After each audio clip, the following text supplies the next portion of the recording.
Well, we're really excited to have a brand new medical school campus downtown. And we believe that the school should be part of the community. The Stealth Drone STEM program is a program that's meant to inspire and empower students in the field of STEM, science, technology, engineering, and mathematics. And because I'm a doctor, also medicine. Are y'all ready? Kids, you just can't tell them, go do something. They want to know why.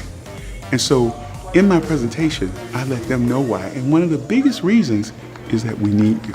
There's a shortage of physicians. Kids aren't going into medicine.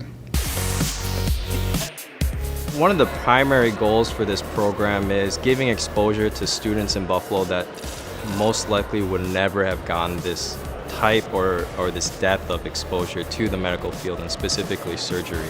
I don't find that many programs that offer students in high school medical opportunities and to practice stuff like suturing.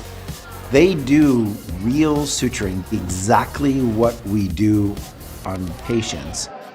Bringing pop culture and video games into science is how we made it kid-friendly. It's not about beakers and lab coats anymore. It's about incorporating these fun type environments that kids can relate to, students can relate to, and applying them into science.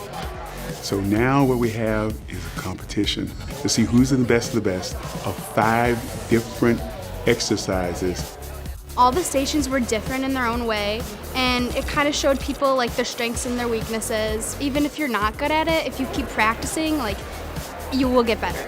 In a school setting, it's hard to have those opportunities. The equipment here and just the setting and the enthusiasm, the passion that the other doctors have.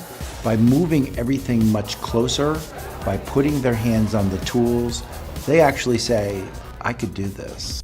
At first, I was thinking about becoming an engineer, but now I'm starting to think that I might want to become a surgeon. We have an individual winner and we have a team winner. So each school, first, second, and third place, will go back home to their home school with a trophy. And here in Buffalo, a dream will be realized. And I hope this one event with these 5 schools spreads to 25 schools in Buffalo. And then it spreads to every state in this country and beyond. I hope that this is year-round because I would love to do this again next year. Or even maybe next month.